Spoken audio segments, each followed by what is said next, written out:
బాలీవుడ్ నటి ఆలియా భట్ మాజీ వ్యక్తిగత సహాయకురాలు వేదిక ప్రకాష్ శెట్టిని పోలీసులు అరెస్ట్ చేశారు. ఆలియా పేరుతో ఆమె దాదాపు 77 లక్షల మోసానికి పాల్పడినట్లు తెలిపారు. ఆలియా నిర్మాణ సంస్థ ఎటర్నల్ సన్షైన్ ప్రొడక్షన్ ప్రైవేట్ లిమిటెడ్లో పనిచేస్తున్నప్పుడు వేదిక ఈ అక్రమాలకైతే పాల్పడింది. 2021 నుంచి 24 వరకు ఆలియా వ్యక్తిగత సహాయకురాలుగా వేదిక పనిచేసింది. నటికి సంబంధించిన ఫినాన్షియల్ డాక్యుమెంట్స్, పేమెంట్స్, షెడ్యూల్ ప్లానింగ్లను చూసుకునేది.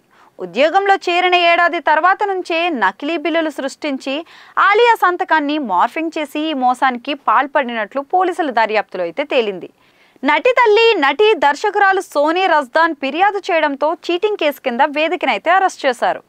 నకిలీ బిల్లులు తయారు చేసి ఆలియాతో సంతకాలు చేయించి డబ్బును స్వాహా చేసినట్లు పోలీసుల దర్యాప్తులో అయితే వెల్లడైంది.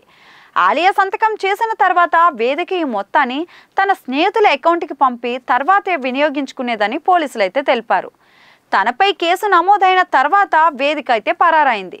రాజస్థాన్, కర్ణాటక, పూణేల్లో తిరిగింది. చివరకు బెంగళూరులో పోలీసులు ఆమెను అరెస్ట్ చేసి ముంబైకి తీసుకొచ్చారు.